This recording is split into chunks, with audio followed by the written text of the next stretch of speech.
আগামী ১৫ কার্যদিবসের মধ্যে শরীফ ওসমান হাদির হত্যাকারীদের দেশে ফিরিয়ে এনে বিচারের মুখোমুখি করার দাবি জানিয়েছে মঞ্চ ২৪। ঢাকা বিশ্ববিদ্যালয়ের মধুর ক্যান্টিনের সামনে সংবাদ সম্মেলনে এই দাবি জানায় সংগঠনটি। মঞ্চ ২৪-এর আহ্বায়ক ফাহিম ফারুকী বলেন, হাদি হত্যার সুষ্ঠু বিচার না হলে বিএনপি সরকার জনগণের কাছে ব্যর্থ হবে।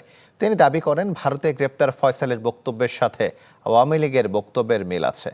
বর্তমান সরকার গুম, খুন ও মানবতা বিরোধী অপরাধের সাথে জড়িতদের বিচার করবে বলেও আশা প্রকাশ করেন মঞ্চ ২৪-এর বক্তারা। নগদ নিয়ে এলো হার না মানা হার অফার। সর্বনিম্ন ১০,০০০ টাকা রেমিটেন্স নগদে পাঠালে থাকছে স্বর্ণের হার জেতার সুযোগ।